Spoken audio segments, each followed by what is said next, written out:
anos atrás. E hoje, com essa grata surpresa de Gabriel ser escritor. Eu adoro quando eu tenho alunos assim, que passaram pela minha vida e de repente se tornaram escritores,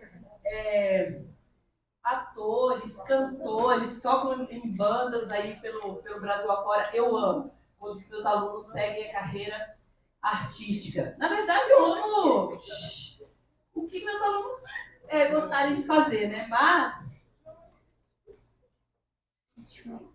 quando é da área artística, mais especialmente, né, assim, dá um quentinho no coração, né? Significa que alguma semente nós plantamos lá atrás. E o Gabriel tem uma experiência muito interessante, porque ele passou um tempo na Amazônia, né, Gabriel? Sim. Ele vai falar de tudo isso. Eu só quero que vocês recebam o Gabriel com muito carinho, com muito amor, porque o Gabriel é uma pessoa muito especial para mim, e por isso que ele está aqui hoje, né, filho? Eu não iria trazer qualquer pessoa para vir conversar com vocês, né? Então, pode, vai rapidinho. Então, pronto. Então, com vocês, Gabriel Mendes, o autor do livro Os Guardiões da Floresta.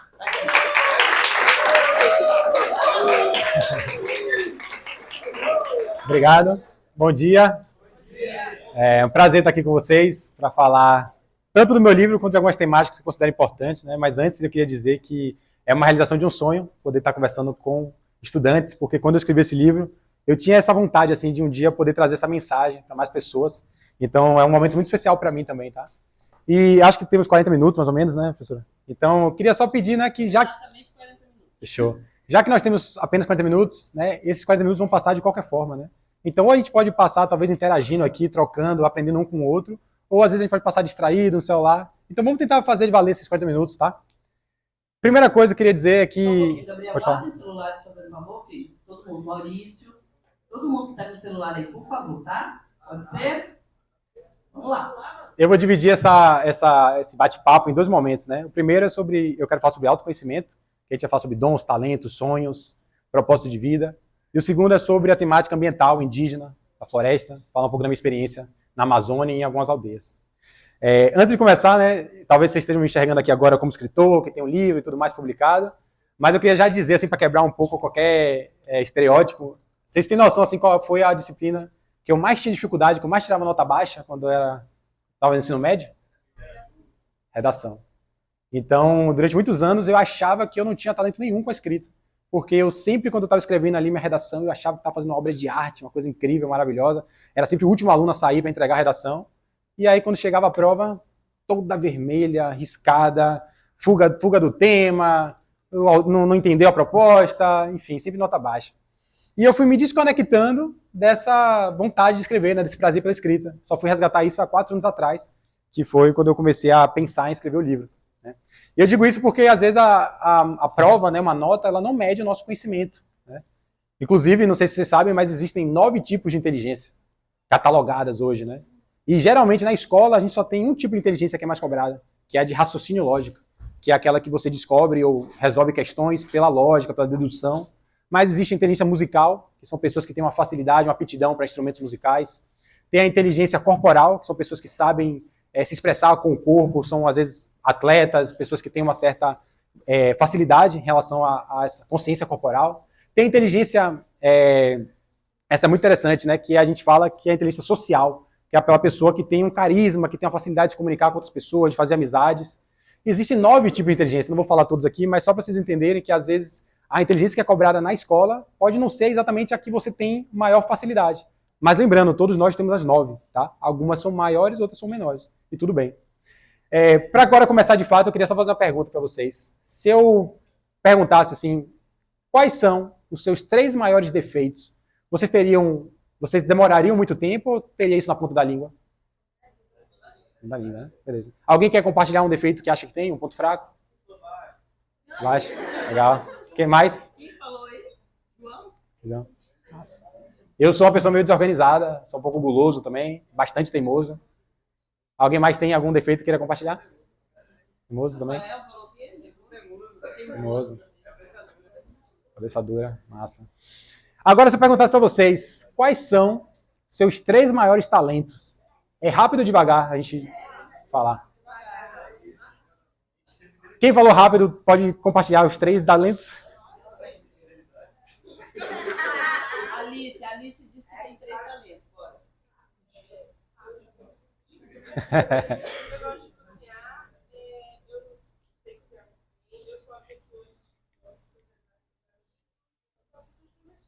Legal, parabéns, Alice. É raro a gente ter clareza dos nossos talentos. Geralmente a gente tem muito mais facilidade para falar dos nossos pontos fracos. Por que vocês acham que isso acontece assim na sociedade? Tem alguma noção? Da gente ter uma facilidade de falar nossos defeitos, mas não tem clareza de falar nossos talentos? Sabe por quê? Perfeito. Qual é o seu nome? Rafael, é isso aí, velho.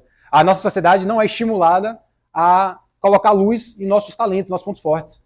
Então a gente às vezes até tem um talento de algo que a gente faz muito bem, como você falou, né, que você cozinha muito bem. Às vezes você pode fazer um banquete maravilhoso, uma comida deliciosa, todo mundo come, desfruta daquela comida e fala, pô, você tem um talento para cozinha, você cozinha muito bem e tal. Mas geralmente a pessoa fala, ah, não, isso aqui qualquer um sabe fazer, é besteira. Né? Ou às vezes você conversa com uma pessoa que ela tem ali uma escuta, ela consegue dar bons conselhos, você fala, pô, conversei com você aquele dia, você me deu um conselho maravilhoso, obrigado.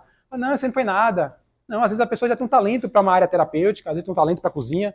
Então, reconhecer nossos talentos é uma coisa extremamente importante. Então, tenham confiança de falar, poxa, eu sou bom nisso, eu realmente eu mando bem naquilo ali. Agora, muitas vezes a gente só vai saber nosso talento se a gente experimentar. Você pode ter uma facilidade para tocar violão, mas se você nunca experimentar tocar violão, como é que você vai descobrir? Então, esse momento do ensino médio é um momento de experimentação. Eu só fui realmente falar que, poxa, quero escrever um livro, depois que eu comecei a escrever. Comecei a colocar, expressar a arte de escrever. Eu digo que o escritor não é aquele que publica livros, o escritor é aquele que escreve. Então, se você escreve, ou já escreveu em algum momento da sua vida, você também é um escritor.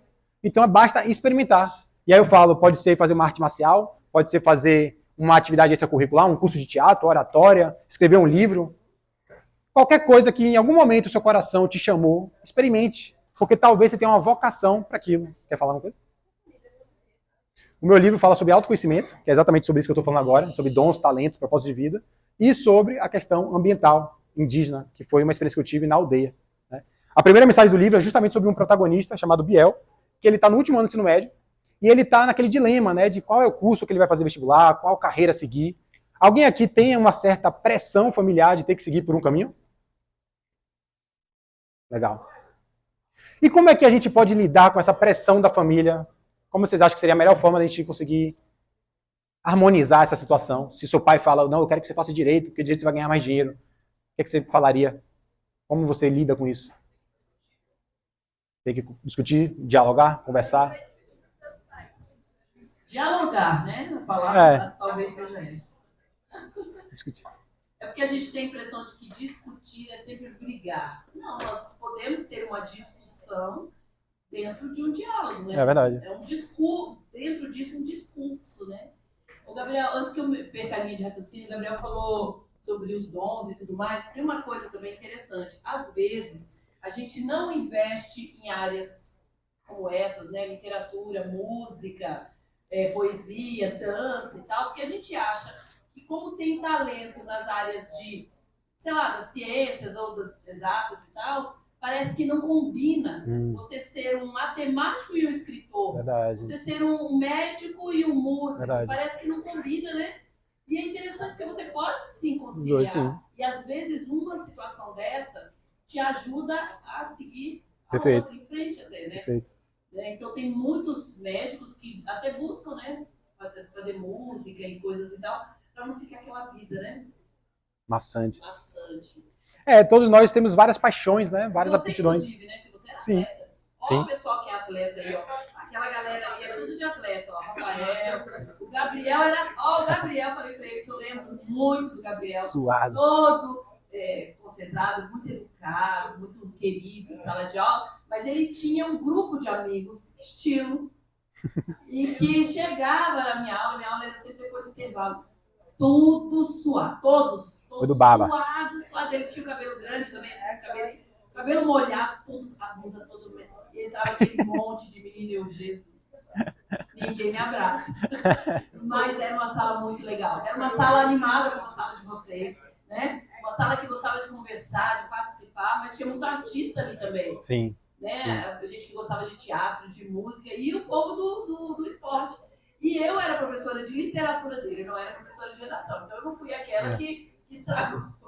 Podou. Mas talvez, se eu tivesse sido de redação, talvez eu teria feito igual. Eu já disse isso para ele. Porque nós, quando estamos em uma escola, principalmente uma escola, né, do nível em que vocês estão e do nível em que era a escola dele também, a gente tem que dar conta desse conteúdo, tem que preparar o aluno para o vestibular.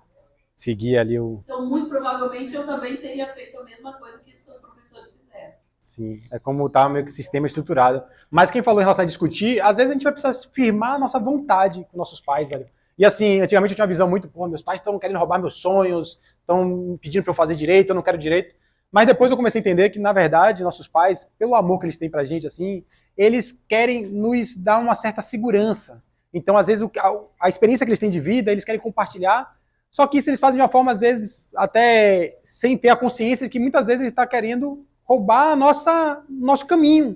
Porque não necessariamente a verdade dele ou dela é a nossa verdade. Mas se a gente, às vezes, vai agradar nosso pai, nossa mãe e acaba escolhendo um curso de faculdade que não tem a ver com a gente, lá na frente, quando a gente estiver infeliz, quem é que mais se prejudica? Nossos pais ou nós? A gente. Porque a vida é de quem? Então, tem que ter essa, já desde o primeiro ano, e no segundo, e principalmente no terceiro, essa percepção de que, ok, eu posso ouvir meus pais, porque eles têm mais experiência de vida, mas no final, quem vai tomar a decisão sou eu, com o meu coração. E quando eu falo meu coração, é você ouvir essa voz interna que diz, poxa, eu amo isso aqui, velho. Isso aqui eu tenho um chamado para algo. Alguém aqui já deve ter sentido algum chamado para fazer alguma atividade, para fazer uma viagem, para fazer alguma coisa que em algum momento teve um impulso. E talvez, ou você teve a coragem de se lançar, ou você hesitou e falou, não, acho que agora não. Mas pensem, porque esses chamados, às vezes, é a nossa alma falando, vai por esse caminho. Eu tinha muito forte o chamado para escrever, mas por tirar notas baixas, por achar que escritor não era uma coisa que, sei lá, que estava na minha realidade, não conhecia ninguém que escrevia, falar, não, escritor não é para mim, escritor é Jorge Amado, é outras pessoas, não sou eu. Então, comecem a se abrir mais para novas experiências. E aí eu digo, né, a Adriana falou em relação à questão do atleta, eu durante muito tempo, eu tinha um sonho de ser jogador de futebol. Era uma coisa que eu tinha um sonho de criança, assim, sabe? Brilhava meu olho, eu falava, não, eu quero ser jogador. Mas depois da escola, quando eu já tinha 19, 20 anos, muitas pessoas falaram, Gabriel, esse sonho seu é um sonho de criança, velho. Acorda, porque o tempo tá passando, você já tá velho, não dá mais pra ser jogador. 20 anos, tá velho. Tá velho, já passou. E no Brasil, realmente, né, depois dos 18 anos ali, se você não é profissional, fica muito difícil, né? É uma carreira curta. Mas dentro de mim eu falo, velho, eu vou persistir no meu sonho, porque eu acredito nisso. E aí, por eu ter treinado, continuado persistindo nesse sonho, foi que surgiu uma oportunidade, em 2015, de estudar e jogar futebol em uma faculdade lá nos Estados Unidos. Para quem não sabe, lá as faculdades americanas dão bolsas para atletas do mundo todo. Então, se você tem algum talento em algum esporte que seja, você pode ganhar uma bolsa, como eu ganhei, de 70%, para estudar e fazer o seu esporte, certo? E para mim, essa experiência mudou a minha vida, né? Eu falo que nós somos a mistura dos livros que lemos, das viagens que fazemos e das pessoas que conhecemos. Essa viagem para Filadélfia foi incrível, porque eu era um jovem aqui em Salvador, baiano, que era extremamente dependente dos meus pais, né? Não sei se alguém aqui já cozinha, né? Mas minha mãe fazia meu prato de comida, até marcar médico eram meus pais que marcavam, eu não tinha nenhuma responsabilidade. Chegou lá, de um dia para o outro, eu estava longe dos meus amigos, longe da família, tendo que resolver conta em banco, questão burocrática da faculdade, aluguel, falando inglês, e tudo isso me tirando da zona de conforto. Mas eu digo, né? Você sabe qual é o maior medo das pessoas hoje em dia? Em pesquisa, assim, qual é o medo número 1 das pessoas? Alguém tem alguma ideia? Qual? Não querem arriscar? Dá, qualquer um. Medo de não sustentar? Medo de morrer? Medo de sair de conforto? O medo número 1 das pessoas, em pesquisa isso, é o medo de falar em público. Alguém aqui tem medo de falar em público? Ninguém aqui tem medo de falar em público? Não teve coragem nem de levantar a mão para dizer que é o medo número 1 das pessoas. Por que vocês acham que as pessoas têm medo de falar em público? Julgamento, vergonha, né, se falar alguma besteira. Então a gente tem esse medo. Agora imagine eu, falando inglês, sem saber direito inglês, para uma turma cheia de americano e estrangeiro, tendo que apresentar uma coisa lá de plano de negócio, de business. Para mim hoje, falar em português em Salvador é mais fácil ou mais difícil do que eu vivi lá?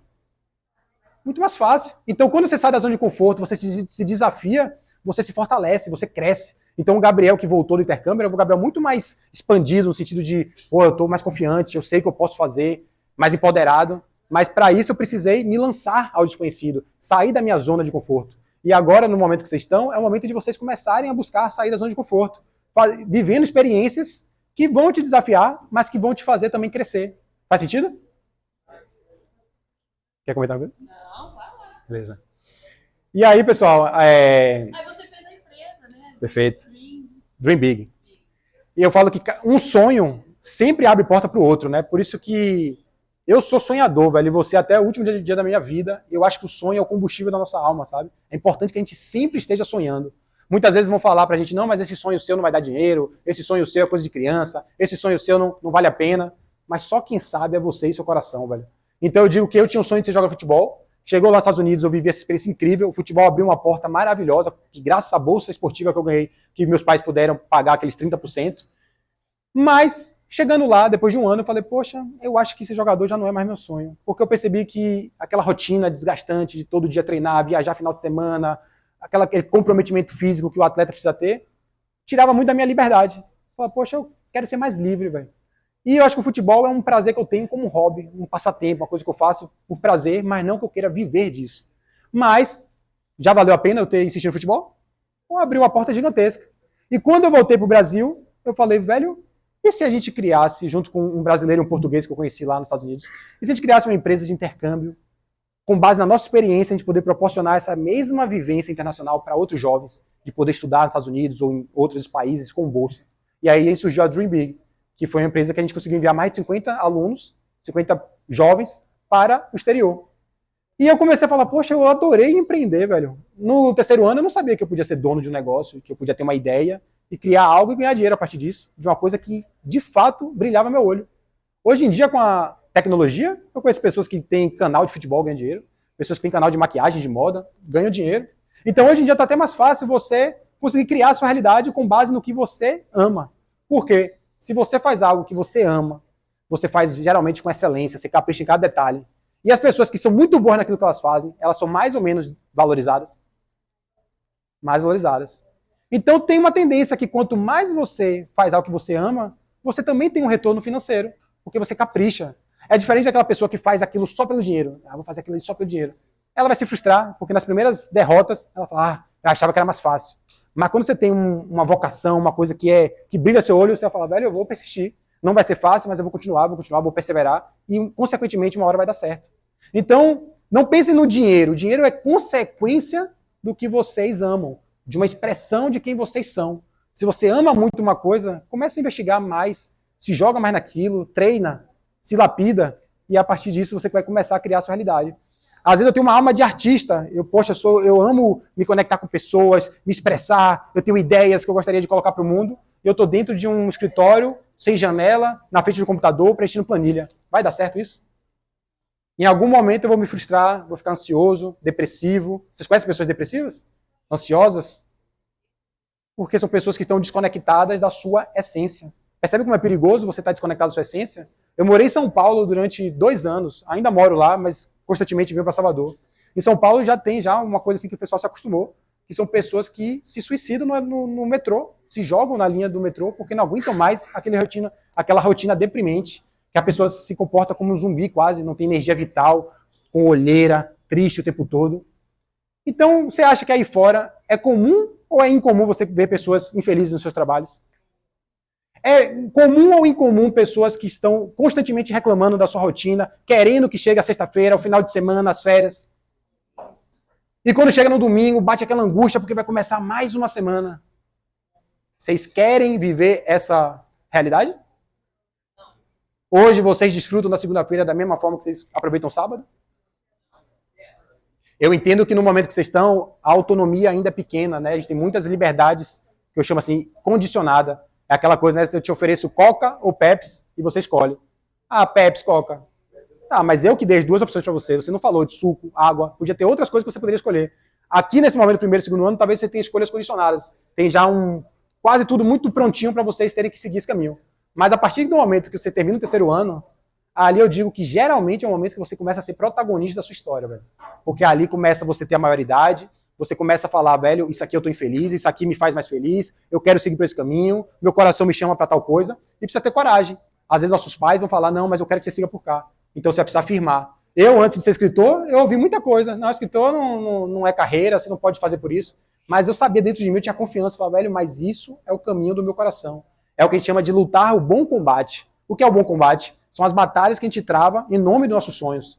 E só você sabe qual é o seu sonho. E o sonho que você tem hoje não necessariamente vai ser o sonho que você tem com 50, 60 anos. Mas como eu falei, às vezes um sonho abre porta para o próximo sonho, e você está vivendo a sua lenda pessoal. Pensa na história de um protagonista, né? Qualquer filme que você conhece, Os Anéis, Harry Potter. O protagonista, em algum momento, ele tem o chamado à aventura. Ele está naquela vida comum, na zona de conforto, fazendo mais do mesmo, e chega algum momento que a vida convida, tipo, velho, agora é a hora de você se lançar. Você vai ter coragem de dar um passo ao desconhecido, ou você vai hesitar, ou você vai continuar na sua zona de conforto? Porque a zona de conforto é confortável, você está aqui, bonitinho, você já sabe como é o bairro, sua cidade, seus amigos, mas talvez o seu tesouro esteja longe da sua zona de conforto. Você vai precisar se lançar ao desconhecido. E quando você se lança, tudo que você aprende, as batalhas que você luta, as alianças que você faz, as pessoas que chegam no seu caminho, tudo vai te enriquecer, vai te tornar uma pessoa melhor, um ser humano melhor, mais forte, e você vai trilhar o caminho do seu coração, dos seus sonhos. E foi assim que você escreveu seu livro, inclusive, né? Encontrando aquilo. A Alice falou uma coisa interessante, que ela falou assim, eu gosto de me conectar com pessoas, né? E ela é essa pessoa, essa adolescente. Ela gosta de articular, de organizar. Legal. Você fala isso para ela. Quando eu precisar organizar, Alice, veja isso para mim. Perfeito. Porque é uma característica interessante, que pode ajudar, inclusive, a descobrir outros sonhos, né? Porque você, Exato. né, convivendo com várias pessoas, sabendo lidar com vários tipos de pessoas, Claro. de repente nasce uma profissão daí, né? Exatamente. Agora, com a inteligência artificial, eu digo para vocês que a maioria das profissões que vão ter no futuro nem existem ainda. Então, muitas delas, vocês que vão criar. Tem noção disso? A gente está passando por uma revolução mesmo da tecnologia, da inteligência artificial. Então, muitos empregos que existem hoje vão ser substituídos por máquina. Então, vocês talvez vão criar os novos trabalhos. Se você tem um talento com se conectar com pessoas, como que eu posso manifestar isso mais na minha realidade? Quais ambientes propicia que eu seja uma boa líder, uma boa gestora, que eu consiga me conectar, consiga liderar equipes, times? Você já tem essa vocação. Então, você precisa estar num ambiente que te floresça usar mais do seu talento. A pior coisa é você ter um talento maravilhoso para algo e você está totalmente silenciada em um lugar que não faz você botar para fora a sua luz, o seu brilho, a sua alma. Eu chamo esse livro Os Dois Guardiões da Minha Floresta de autoficção, porque tem muito da minha jornada de vivências que eu, de fato, realmente experienciei na prática, na pele, mas também eu coloco fantasia, magia, algumas cenas de ficção. Mas a história conta, basicamente, a narrativa é sobre um jovem da cidade chamado Biel, que ele está no último ano do ensino médio, justamente desses dilemas profissionais, para querer saber, né, qual que é a sua vocação, o que fazer. E aí ele tem uma oportunidade de viajar para a floresta amazônica. Nesse momento que ele chega na floresta amazônica, essa situação muda a vida dele, né? Que ele conhece um indígena chamado Tatu, Pataxó, que de fato é baseado em fatos reais, que eu conheci esse Tatu em Caraíva.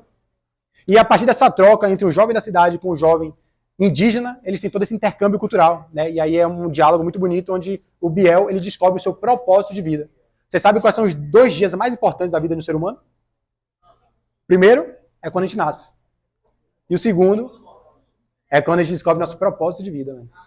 Vocês entendem o que é o propósito de vida? É o nosso porquê. É aquilo que a gente... É a nossa vocação, aquilo que chama, sabe? Vocação é vocare, vem de chamado. O que é que chama a sua alma? Tem algo ali que você vai falar, poxa, essa causa aqui eu me conecto. No meu caso, essa questão ambiental, indígena, foi algo que fez um chamado, assim, sabe? Eu comecei a me conectar muito profundamente com essa temática ambiental. E eu falei, velho, por isso aqui eu luto. E eu falei, como é que eu posso contribuir com essa causa? Aí vem os talentos. Você pode usar o seu talento para expressar e plantar boas sementes. No meu caso, eu falei, a minha forma de plantar boas sementes em defesa dessa causa é escrevendo uma história que pudesse trazer uma consciência ecológica para jovens leitores, compartilhando muito do que eu vivi, com os saberes ancestrais dos povos indígenas, da minha reconexão com a natureza. Você sabe o que é? Vocês entendem o que é a essência? A essência é que nós somos, ou seja, a nossa própria natureza. Quando nós somos crianças, 5, 6, 7 anos, a gente está totalmente na nossa essência, espontâneo, autêntico, sendo nós mesmos. Mas aí chega um momento que vai passando, entra na escola, religião, a programação da TV que te programa, a moda que te coloca para ser um padrão também, tudo vai colocando rótulos na gente. E a gente vai se podando, se castrando, sendo uma outra coisa que a gente não era. A gente vai se desconectando da nossa própria natureza. Por isso que as pessoas ficam doentes, porque elas estão desconectadas de quem elas são de verdade. E como que a gente pode fazer essa reconexão de voltar para quem nós somos, a partir do momento que a gente se conecta com a natureza ao nosso redor? Alguém se sente mal depois de um banho de mar, de rio? Depois de fazer uma trilha na floresta? É um momento que está, poxa, que legal esse banho, me aliviou. Só que a gente fica desconectado. Para vocês terem ideia, até a sola do sapato, que é feita de plástico, ela é o maior isolante que existe. Hoje empresas já entendem que se a pessoa, o profissional ali, o funcionário ficar 5 minutos com a sola do pé no chão, na grama, isso já tem uma troca de elétrons, então isso recarrega, nos traz vitalidade. Então hoje as empresas, a Google, por exemplo, botam uma placa de grama para a pessoa botar 5 minutos o pé no chão. E nós estamos... Qual foi a última vez que você botou o pé no chão, pé na terra, pé na grama, descalço? Muita gente acha, mas é sujo. Sujo. A terra é suja. A mata é suja. O asfalto pode ser sujo, mas a natureza não é suja. Só que a gente está tão desconectado dela, diferentemente dos indígenas, que tem muito mais conexão com a mãe terra, e a gente tem que aprender a se reconectar. Porque quanto mais a gente voltar para a nossa própria natureza, a gente vai saber lidar com essa grande mãe, que é a mãe terra. Vou falar agora. Aí eu vou entrar na segunda etapa, que eu falo que é o meu propósito de vida, foi depois da experiência que eu tive na prática, né? Só posso falar de algo que eu vivi, né? Compartilhar da fonte. Vocês conhecem esse cara aqui? Não. Nunca ouviram falar? Não. Se chama Davi Copenhague. Esse cara é barril dobrado. Ele é o maior jovem, a maior liderança indígena do Brasil hoje. E ele é um grande xamã. Ele, junto com o antropólogo francês, escreveu esse livro aqui chamado A Queda do Céu. Alguém já ouviu falar nessa profecia chamada A Queda do Céu? Não. Vocês têm acompanhado o que tem acontecido no Rio Grande do Sul? Sim. Essa catástrofe que está acontecendo lá também tem acontecido em outros lugares do mundo? Sim. Pois é. O Davi Copenhague, né, ele é um grande líder, principalmente do povo Yanomami, e eles têm uma profecia que fala assim, ó, a natureza é a casa de todas as criaturas. Tememos que a floresta acabe reagindo ao caos provocado pela ação dos homens e que apague a vida de todos os seres vivos. Se a gente não cuidar dela, o céu vai cair sobre nossas cabeças. E só depois de muito sofrimento e morte que se dará início a um novo tempo. O céu desabar sobre nossas cabeças é uma analogia para falar que vão ter grandes catástrofes, tsunamis, furacões, vulcões entrando em erupção, inundações. Ou seja, é a Terra reagindo ao que nós estamos provocando para ela. Só que, não quero colocar medo em ninguém, né? A profecia fala depois que vai vir a tribo do arco-íris. O que é que fala sobre a tribo do arco-íris?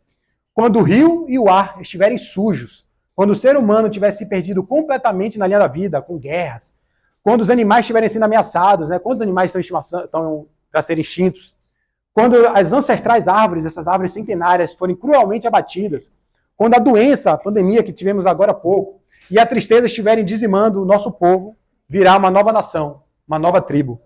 Serão em grande número e surgirão de onde não se espera. Serão de muitas cores, por isso essa tribo será conhecida como a tribo do arco-íris. Eles virão quando o fim parecer certo e virão para curar a terra, para regenerar a terra. A tribo do arco-íris somos nós. Somos pessoas que não necessariamente precisam nascer numa aldeia para ter essa consciência ecológica. Porque as gerações antigas, nossos pais, não tiveram essa oportunidade de entender, de se conectar com a natureza e ter esse despertar ecológico. Mas cabe a nós fazermos diferente, porque a Terra está mostrando. Está todo mundo reclamando. Alguém está com calor em Salvador? Está sentindo mais calor? Sim. É como se o mundo tivesse em febre. Está aumentando a temperatura. Vários países tendo recorde de calor. E a gente continua ignorando, achando que está tudo bem, está tudo certo. Até quando a gente vai ficar ignorando? Então a tribo do arco-íris fala sobre isso, sobre novas pessoas que vão ser guardiões. O que é um guardião? Alguém tem uma noção do que é um guardião? O que é que um guardião faz? Protege. O guardião protege, ele cuida, ele zela por algo que ele considera sagrado. Vocês acham que a natureza é algo sagrado? E nós estamos cuidando da natureza? Não. Então nós não estamos sendo guardiões. Os guardiões hoje são os indígenas. São os guardiões da floresta. São os que estão na linha de frente nessa batalha para defender a nossa casa, a nossa grande mãe. É o que eu falo, né? Se você joga um plástico que demora 500 anos para se decompor no chão da rua, tô jogando fora. Fora da onde? Porque a nossa casa é o planeta. Então o lixo que está jogando dentro da sua própria casa. Então é uma ação que você está fazendo contra você mesmo. A pior coisa, a pessoa acabou de tomar um banho de mar, adorou o banho de mar e deixa lá a sujeira, o lixo. Nem faz questão de jogar na lixeira. Então é você estar plantando sementes ruins para você mesmo colher. Então tem essa frase aqui, né, que fala que o homem é a mais insana das espécies. Adora um Deus invisível e mata uma natureza visível. Sem perceber que a natureza que ele mata é esse Deus invisível que ele adora. Ou seja, a gente tem essa coisa, né, de cultua um Deus ali que a gente não vê, mas a natureza que está na nossa frente, as árvores, o mar, o rio, que está ali, visível, que a gente se sente bem, a gente ignora, a gente polui, a gente destrói. Então a natureza nos cura, a gente mata ela. Olha que contradição. Então essa é a insanidade do ser humano, né? Alguém aqui lembra como que era chamada essa data, 19 de abril? Dia do Índio. Alguém sabe por que começaram a ter uma mudança de nomenclatura para Dia dos Povos Originários? Isso aí é uma revisão histórica, né? Vocês sabem por que em 1500, quando os portugueses vieram com as caravelas, eles estavam achando que estavam indo para a Índia.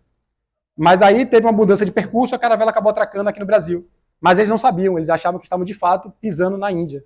E por isso eles começaram a falar que todo mundo que estava ali eram os índios. Então já foi um equívoco da trajetória. Mas por que Dia do Índio também é algo assim que é um estereótipo? Porque o Dia do Índio é como se você padronizasse centenas de etnias, centenas de línguas diferentes e colocasse tudo como se fosse só o índio. Ou seja, tem vários povos, tem toda uma grande diversidade e você falar que tudo é uma coisa só. Então, mais correto do que Dia do Índio seria Dia dos Povos Indígenas. Mas mais ainda correto do que povos indígenas é povos originários, porque eles estavam aqui na origem. Eles são os nativos, os que já estavam cuidando aqui do nosso país antes mesmo do Brasil ser descoberto, que eles chamavam de Pindorama na época. E aí eu coloco alguns trechos do meu livro, né, que a história se baseia muito em essa troca de jovens da cidade que vão lá para a floresta amazônica e tem essa troca com indígenas.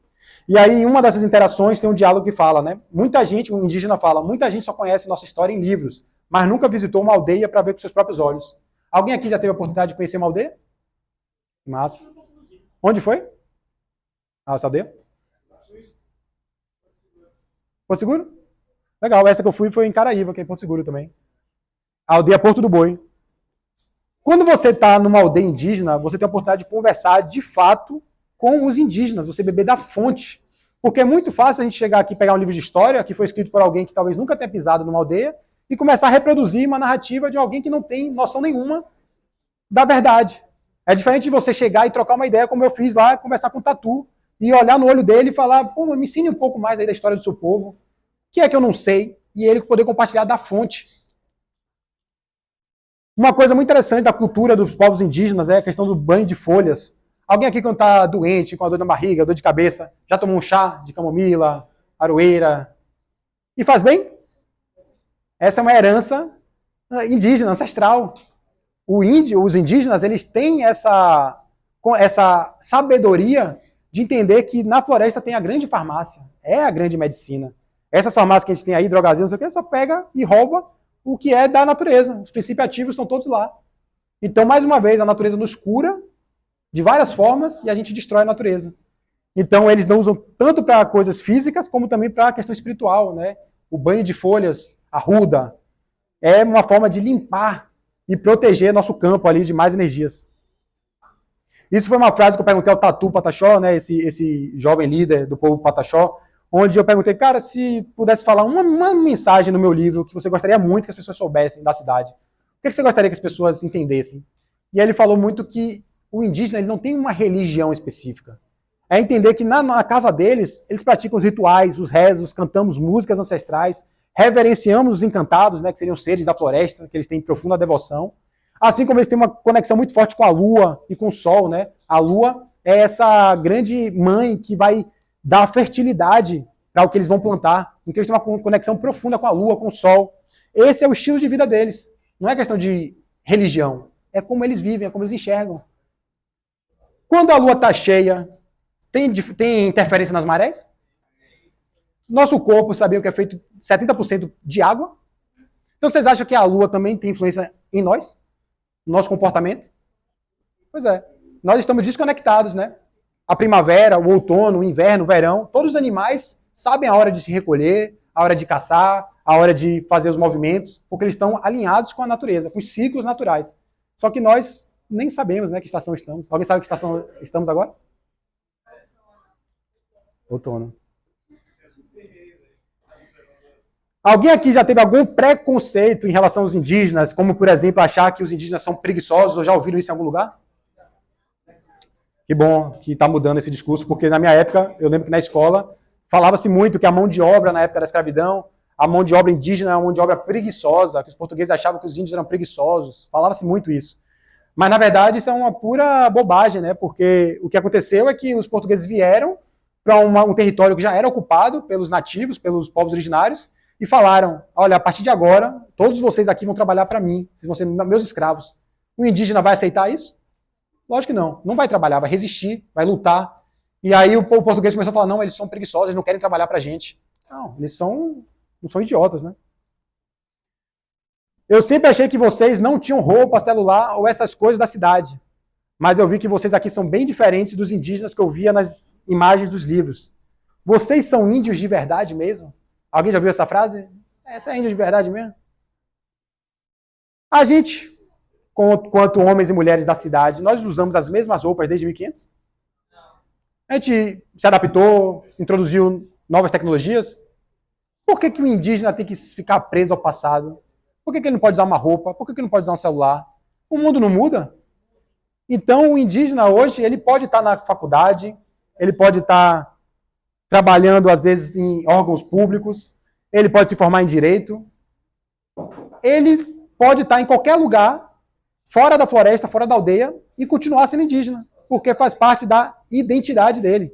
Então, eu até coloco uma foto aqui de alguns indígenas hoje que estão defendendo com estudo, né? Precisa, às vezes, se formar alguém em direito para poder lutar pela demarcação. Porque se não tiver nenhum indígena formado em direito para poder discutir, debater juridicamente o marco temporal ou a demarcação das terras do seu próprio povo, vai todo mundo, cada vez mais o indígena vai ficar perdendo seu espaço, sua casa, né? E vocês sabem hoje que onde que fica as áreas mais preservadas na Amazônia? São áreas de demarcação indígena. Ou seja, onde tem demarcação é onde ainda não tem desmatamento. O que não é demarcado é onde tem um garimpo, madeireiro. Então, quando você for comprar um ouro, eu quero botar um colar de ouro, uma pulseira bonita aqui para ficar legal, pergunte-se, será que esse ouro que você está comprando não está matando o indígena? Não tem sangue derramado? Porque cabe a nós, né, ter escolhas conscientes. Se a gente quer, às vezes, comprar algo, sabe de onde está vindo, porque às vezes você está financiando uma coisa que está acontecendo lá na floresta. Foi algo que eu aprendi com eles. Aqui eu falo dos povos originários. E aqui uma parte do livro, né? Se os poderosos continuarem avançando e poluindo, não teremos mais peixe para alimentar nosso povo, não vai ter mais casa para morar. Vocês imaginam um futuro sem árvores, sem água, sem vida? Vocês acham que vai ser fácil viver no nosso planeta se tudo aqui virar o deserto? Então a gente precisa defender a floresta com unhas e dentes. Se essa realidade aqui acontecer, prejudica todo mundo. Vocês estão vendo no Rio Grande do Sul. E pode ser que continue se alastrando para outros lugares. Então ainda é tempo de reverter essa situação, ou de pelo menos reduzir os danos. Mas a gente continua ignorando. Aqui eu digo que foi a maior aula de história da minha vida, né? Foi fotos ali na aldeia, junto com o Tatu, o grande irmão que eu fiz, um jovem líder que sabe muito do seu povo, da sua cultura. Aqui foi quando os livros chegaram na aldeia, e hoje eles vendem o livro lá também, é uma forma de trazer uma fonte de renda para eles, mas principalmente é uma forma da voz do Tatu, do Biraí, da Tapi, ecoar para além da fronteira da aldeia, para que outros jovens conscientes como vocês possam estar aprendendo um pouco mais e ter esse despertar ecológico para se tornarem novos guardiões. Aqui foi minha participação na Bienal, o livro se tornou best-seller na Amazon, em educação. Então, para mim, assim, é uma forma de estar contribuindo com esse propósito maior, de estar levando essa mensagem, principalmente em escolas. E futuro é ancestral, né? Voltar para a nossa origem, para a nossa essência, se reconectar com a nossa natureza. Muito obrigado.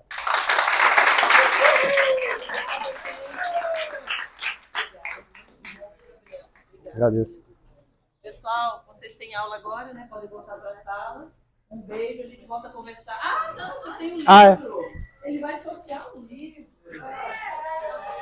Alguém aqui não quer ler, que aí não precisa participar do sorteio. Eu quero só pessoas que realmente estejam dispostas a ler o livro, se for o vencedor. Todo mundo quer? Maravilha. Vamos fazer sorteio aí. Não, número, sei lá, 5. Uma 40, eu quero 22. Eu tenho uma coisa com 2 que eu gosto. Vou contar, então. Pronto, ele vai contar aqui. Sentado, Vai. posição. Olha aqui. 1, 2, 3, 4, 5, 6, 7, 8, 9, 10, 11, 12, 13, 14, 15, 16, 17, 18, 19, 20, 21, 22. Você, irmão. É isso aí. Você, irmão.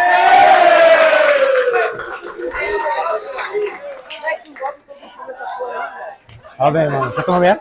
Oi? Seu nome? Heitor. Prazer, mano. Queridos, obrigada.